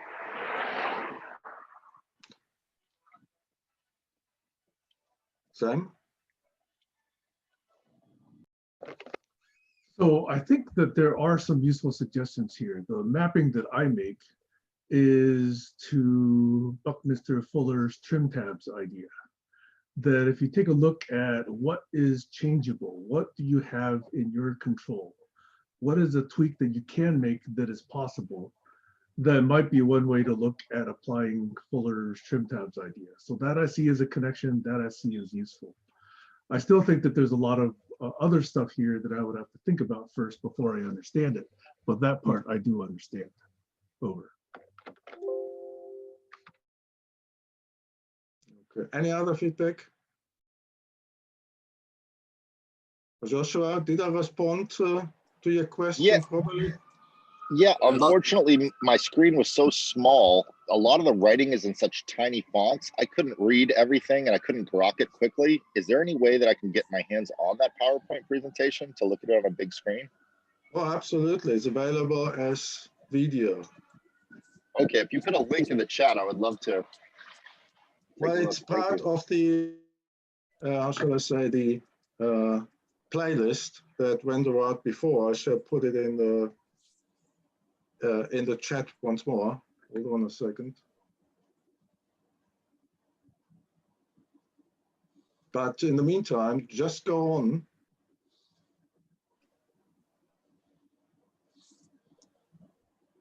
Any Go ahead, other Alex. feedback? Yeah. I think Alex has his hand up. Yeah, just a general comment about the observers and participants who want to grok. If you want to grok something and get an idea of fully what the motivation is for it, then you have to dig down. You have no other choice really. Otherwise, you're on the surface trying to see what's under the water, and it's a lot harder. Dive in, and get involved. But when I do that, I look for the motivation that comes from the original idea, and what was the goal at that stage? What was the ultimate vision? And so I can say, well, this project is moving in the direction it's stated, or it's not. It's going off track. Over. Okay. The one other point that I think I would add is the power of model-based reasoning in achieving goals in big projects. And what I discovered is that when I use the phrase model-based reasoning, there's a lot of people who've never even heard of the concept, don't know what it is, or are simply not in favor of it. And it's a challenge. The successful projects that I've worked on, we spend an enormous amount of time and effort to build system models that were reliable, that were computable and would make reliable predictions, and therefore could be solved analytically or computationally solved for best practices. And without that affordance of model-based reasoning, I never saw any projects really get anywhere. They had kind of off the top of your head intuitive ideas that were tried out, and the outcome wasn't what was expected because it wasn't predictable by any reliable underlying model. Okay, Alex? There's an underlying model that was successfully used by a number of big, large corporations like Amazon, Google, Apple. See this diagram up behind me on the wall. Mm. These are regional nodes, if you like, triads, where the people who control those nodes have been given a website. They've been given their own regional website in order to be part of the scheme. And those regional websites where they add a few friends who have a community of impact agreement means that those few friends will do the same because of the agreement. And that causes exponential growth, rapid growth. But the motivation for them to join has to come from the founding members who have these principles and agreements. Mm. That the idea is to make better use of the world's resources, to limit the effects of climate change, and to make sustainable communities possible with the horizontal governments as opposed to vertical governments that we have now in democracies. You can keep the democracy, but you don't need that vertical hierarchy because you get people in small groups like this who are linked via the computer to the agreements and the principles laid out by the founders. And they all think, yes, let's bow down and pray to the founders because they've come up with a good idea. Over. Okay. So, yeah, for me, the question is how to move forward on here. Some work to be done on my side, I suspect.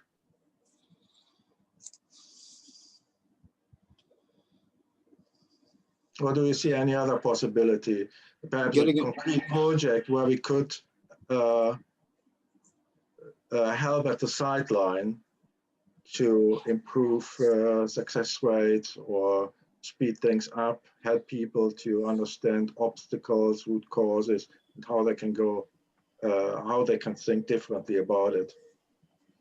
Barry? We've got, Oh. sorry, there's a gentleman here called Colin who does the mapping, and that he's also got a people adapter, and there's also this subgroup, what do you call those, a breakout sprouting.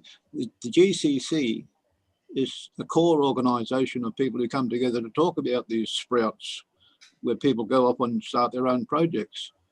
So it's just a matter of contact and signaling between members, email addresses and blog posts. And some of us have web pages and some of us don't.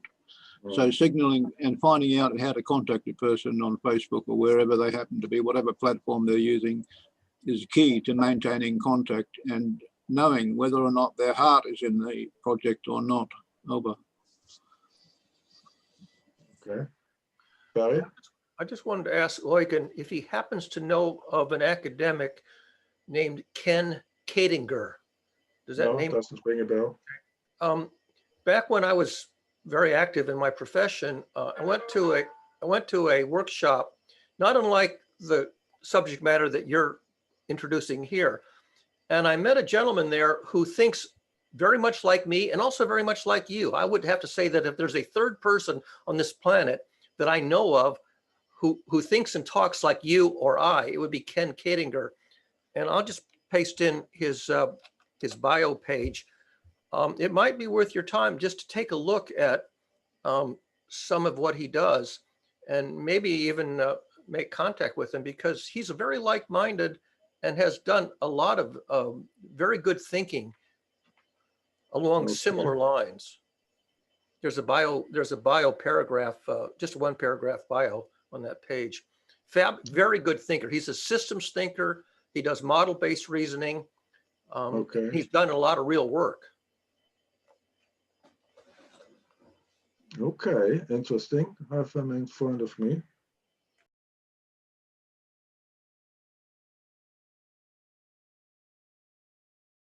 Okay. Okay, Sam. I think that there is interest potentially in these ideas, but the question I asked earlier, which is, can we do this online? Is there a tool to do this? And if there isn't a proven practice online, that might be a small obstacle that would face all of us here, because all of us here have mostly just been connected online and not actually face-to-face or in person.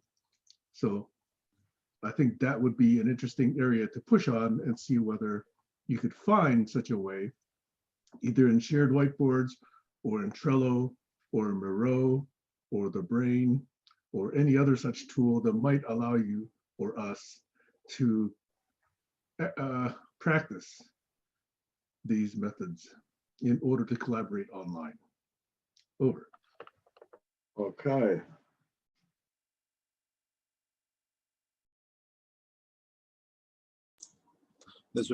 I've seen some practices used by groups. At the beginning of each meeting, they'll repeat a format agenda topic thing. It helps keep the group focused. It's something like saying that I pledge to remain in this group to help it focus and to avoid introducing complexity that removes or blurs the focus, because you end up going down rabbit holes. Yeah. So the simplicity idea is always foremost in my mind. Some of the nicest pieces of furniture you see in the world are very basically simple. And same with music. Simplicity comes into music quite a lot, especially the blues and chamber music. There's a lot to be said for the quiet moments and the spaces in between notes, sort of thing. So that applies to business world as well. The spaces in between people's comments in a business meeting can be important. I'm guilty myself of jumping in and expressing an opinion after somebody else has just shared something deep and meaningful. And it's taken the course of the conversation off on a different tangent, and everyone forgets about what she said. So that's something I need to be more mindful of, and I'll endeavour to have a go at that. Over. Okay. Sam? So to attempt a practice here, if we were to take the current hypothetical problem, which is how do you apply these principles to GCC, would it be appropriate at this stage to then ask, okay, what are the changeable actions or changeable root causes? Interesting. What are the changeable? In this context, Actually, in order to try applying your ideas here. yeah, actually, I'm working on something right now that goes into that direction. And that should be available early next week. So perhaps it's an idea that I make that available to you. There's a video, a few minutes video, and see how we can use that. Next to that, I'd be very pleased to think about what are the changeable root causes that could be used here. That's a good action for me.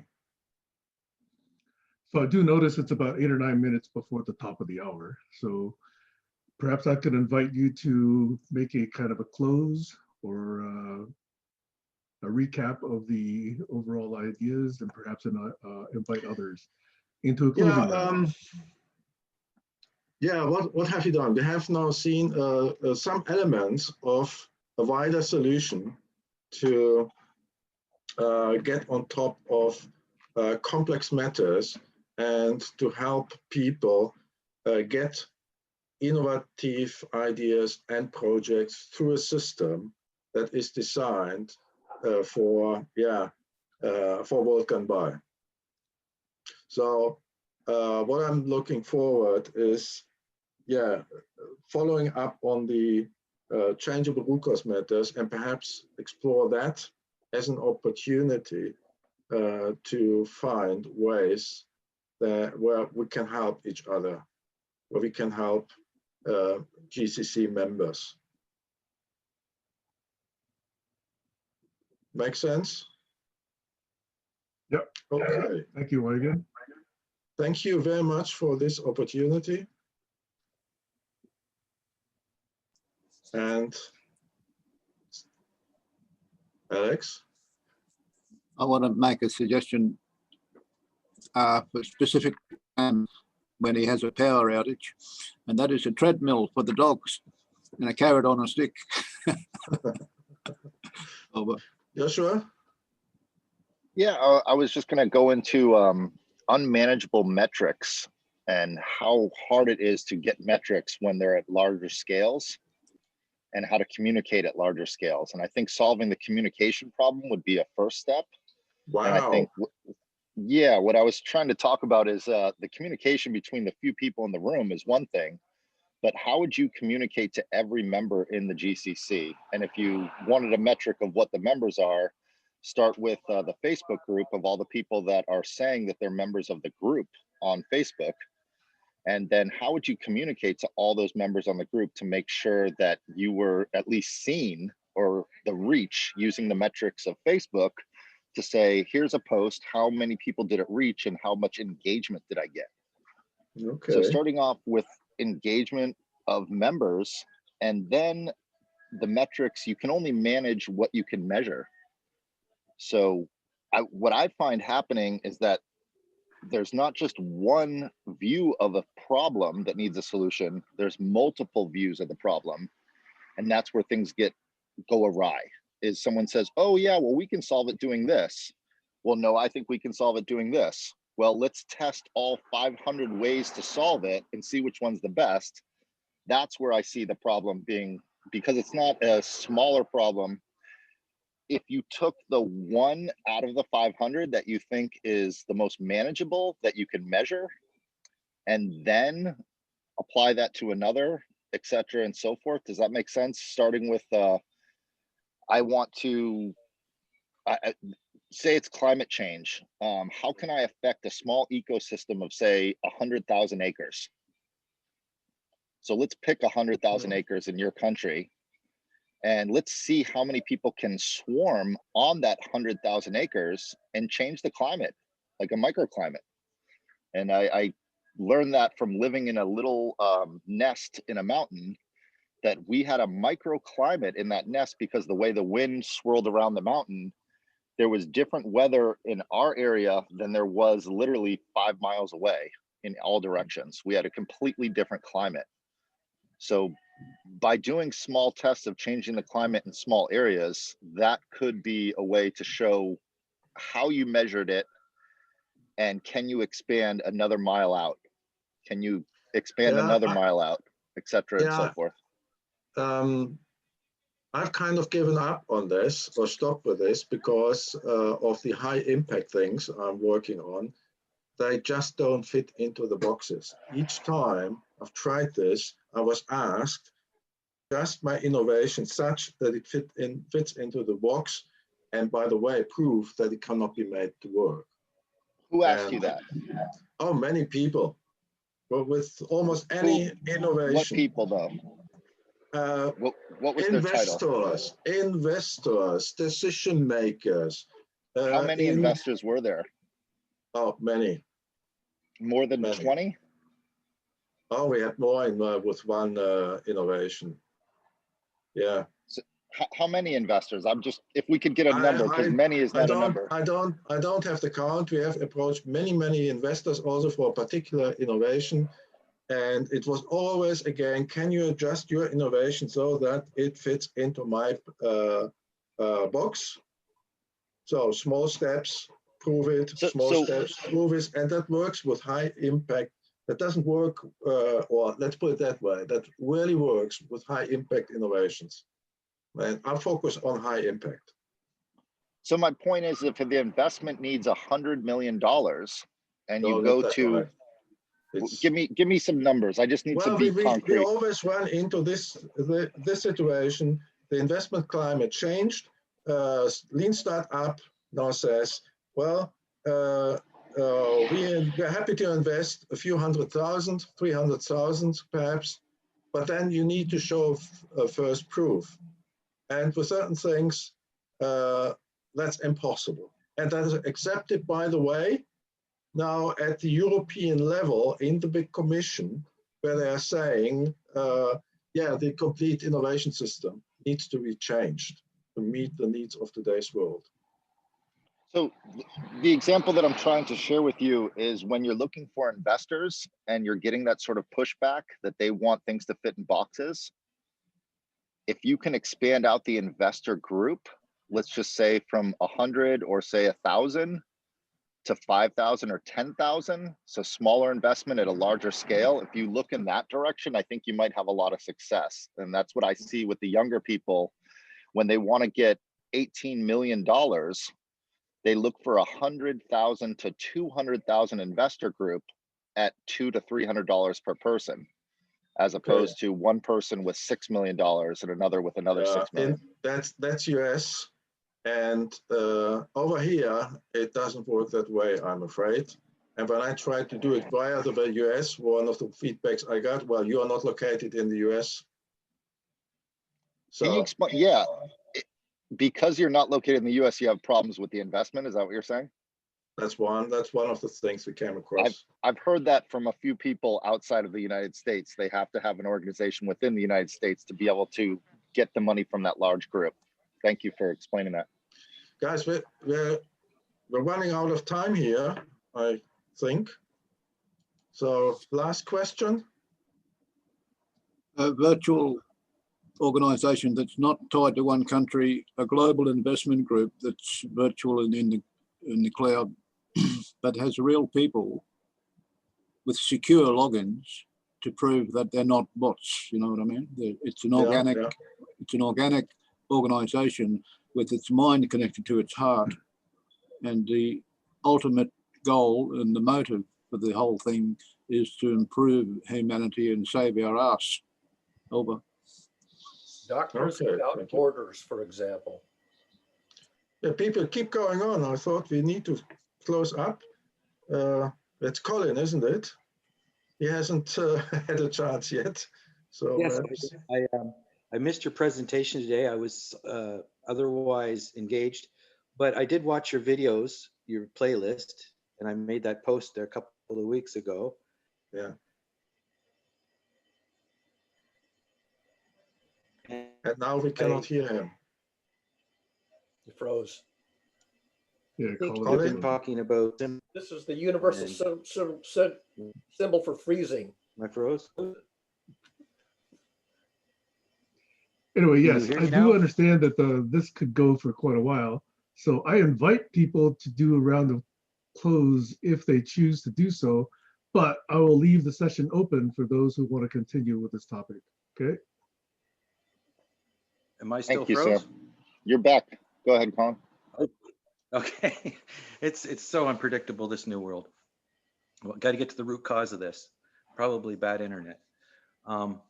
So yeah, so I think I got a lot of your message. You're getting into the financial stuff. I'd like to steer back to more maybe like what Sam was saying, how we could use it in the context of this group. And one of the things I'm looking towards to express my ideas is having demos or sample case. So you have simple cases, an example with the textbook of how this works. And one of the purest projects that we have here at the GCC, I think, is Alex Reed's project of involving people through communicating with them a common need and spreading that need. It actually has a viral growth pattern if it works. But to get to the root cause of why it's not working could be valuable. And I asked Alex because today he was saying they all have web pages, and I'm thinking that's kind of like a box or a container, and everything's got to be in that box. It might not work, but I think the idea of having a COI agreement with a group of people is the thing that has the context of what it's about. So I'm saying, like, why do you even need the web page? But anyway, just a root analysis on Alex's idea might be an interesting thing because he talks about it a lot, and I've talked with him, and maybe you're the right guy to put the catalysts in play. I don't know. Only one person needs a web page in the region. If they are the convener of the original hub, regional district hub. That's a website, and the person lucky enough to get that URL will have a valuable asset, because as people join, as the group grows larger, the attraction of that ad space to the big corporations grows larger with it, and that makes the website a valuable asset for the convener, the person in that district who started that page. Well, maybe in the after show you can share more. I'll take that as my checkout, and I just thought it might be a good use case to try to do a quick root cause analysis, and that could actually help out Alex a lot because he's been at it a long time here, and it's not gone viral yet. Does that sound like Alice and myself should meet? Yeah. Great. I don't know. Maybe you could do it at the group as another, like a second go. I had one go with my maps, but it seems that 2 sessions are necessary with somebody with a model, one to explain the model and then one to do a demo with it. And I'm thinking Alex could be, because his idea is very simple, but at the same time, it's very powerful. And it's about getting communication right and getting that COI agreement, which is Sam's thing. So Sam is about the COI agreement, community of impact is what it's called. So, it's kind of like a hub, like in his diagram. It is that way, but how do we make it function the way he sees it functioning? What are his blind spots? He's looking at symptoms and root causes. Okay. Blockchain, holochain or blockchain is the technology to measure people's time and attention. And the value of that input is their time and attention, especially if they're web page creators. They have the talent. So power to the talented people. I think all the people that have tried to help Alex already, it would be a good meeting. Like, I know Sam's put some time into it as well. So I think just doing an overall view with several people would probably be the best way to approach that. Who, you know, me, you, Okay, Sam, so whoever. You can ask Sam yeah, about that. I'm volunteering Sam. And this is yeah. checkout, so I'm sorry. That sounds great to me. It looks to me, Alex and myself should meet and discuss it in more detail on how, or especially in how to approach this best. Then we would have a real use case. Yeah. It's the power of one. The best way I can explain it, the power of one person communicating that agreement to one other person. Organic growth, organic growth. That's it. That's how very simple it can be. If you understand that simplicity, then you'll know that the power of the growth that we need to experience is within yourself. It's within that individual single person. You get one person on board and have the agreement with that one person, and bingo, your project underway. It's the train is leaving the station because there's only a limited number of regional district places where you can have a hub. You're only one hub per region. It's like an Amazon idea that will burst into, it will flower and bloom into a huge organization, but there'll still only be one person in each district with a hub. So there'll be 23,000 hubs in the world. But Okay. that'll attract millions of members. Over. Yeah. Okay. I don't think, well, it's getting late to some of the people here already, so I would suggest let's Alex and myself meet and take it from there. Joshua had his hand up. Josh? Yeah, there's a helicopter going overhead, so I was waiting for it to leave. I'm in Los Angeles. I just want to bring up, if it's okay, I know you're trying to end it and I keep trying to open it, and I apologize for that, but I've been watching you in GCC trying to share this information, and here you are sharing it, and I just want to make sure that you have the best tools and the best ability to stand up whatever it is that's in your heart to do. And from working with, I think I did a count the other day, it was 37 projects I've helped people with here at the GCC over the last 3 years. And the one thing I noticed with the successful projects versus the unsuccessful projects is the project manager themselves, the person that was spearheading and bottom lining the project itself.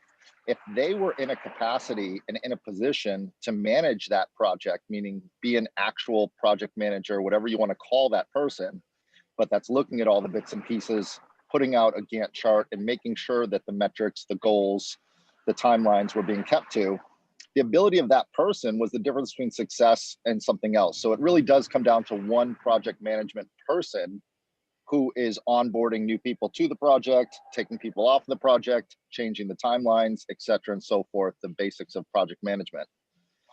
The other thing that I saw stifling people is they think that they need a certain amount of resources to get started, and they're missing the most important resource is the human resource. If they could double themselves to 2 people that are project managers and split the project into 2 and have them compete against each other, or even work in tandem with each other, that splits the energy into 2. And so a lot of people have trouble finding someone that's as passionate as they are about the project. And so I would say the most important thing to do is find 2, 3, 4, 5 people that have half the passion that you do, and therefore you doubled or tripled with those people. And the other thing I wanted to share, if it's okay, is a large project I tried to do years ago, looking for funding, and it took us 2 years to find the funding. And as soon as they went to sign the agreement, at the bottom line, in a caveat of the contract was they had to have their own managers manage the project that me and my partner stood up. And so we made a tough decision to tell them, sorry, we cannot do business with you, which means we were left with no funding, a complete clear business model and business plan that had no ability to get off the ground. And my partner cried. He had tears coming out of his eyes because it spent 2 years getting the funding and the funding went away. And so I said, why don't we just put it on our collective credit cards and get it going at 1/20th of the price and see if we can make something happen at 1/20th. And sure enough, we more than succeeded. We blew our numbers out of the water because of the passion that we had, because we were invested, because we had our credit and our livelihood in the game. So getting people to really have a stake in the game, I think, is the key. All the rest is just talk. If someone doesn't have, if someone doesn't put their life savings and put their family on the line and put their house on the line, they don't care about the project. I'm not saying that there has to be that extreme, but the buy-in is more than just a money buy-in. It's a philosophical, it's a purpose in life buy-in. And I think this you mentioned Steve Jobs and the famous meeting with him and the CEO that actually ousted him from his own company, but he stole him from Pepsi Cola by asking him, how long do you want to keep selling sugar water to kids? And I think to be successful in this day and age, you have to ask people if they're purpose driven or if they're just sitting on the sidelines collecting a check because it's easy, if they're willing to do the hard work. And that to me is the biggest investment, not the amount of money that an investor puts in, but the heart investment of the people that are driving behind it. And I see that with Elon Musk's company, starting off with his Tesla project of getting a $130,000 car built. The people that bought into that were not there to build a fast car. They were built there to save the climate. And that was, I met them at Earth Day in Santa Barbara, Ground Zero in 2007, 2008. And that type of passion is what created a $35,000 large scale manufactured car and a factory that builds the car. And it is that passion. If you don't have that passion, Ogden, it's really hard to get anyone to buy into anything. So I would spend more time building that passion and telling a more compelling story, and then let all of your framework be in the background.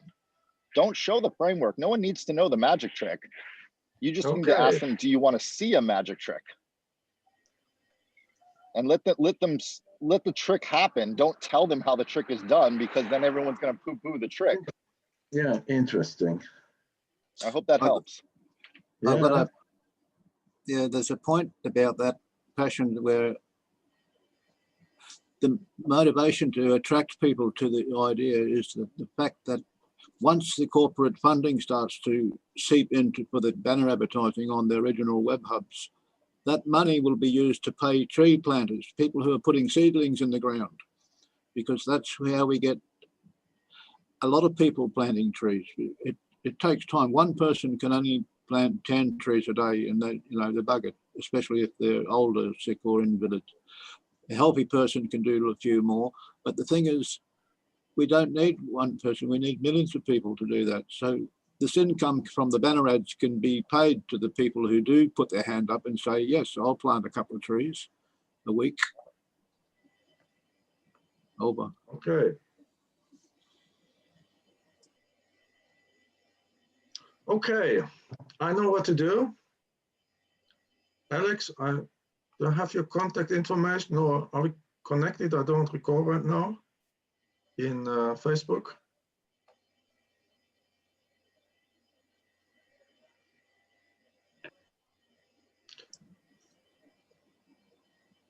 Alex is frozen. Oh, there he goes.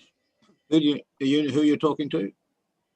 Yeah, do I have your contact information, Alex? I'm not sure right now. I've got this Facebook page, and there's a link. I just put a group in there, group startup link, and I'll put a Facebook page link in there too. Okay, great. I see it appearing. Okay, then I would say let's end it here for today. Thank you very much for your input, for taking the extended time, and we'll follow up with the actions we've just identified. Okay, thank you very much. Have a nice weekend, what's left from that, and see you sometime in the near future. Okay, bye-bye. Bye. Thank you. Bye for now.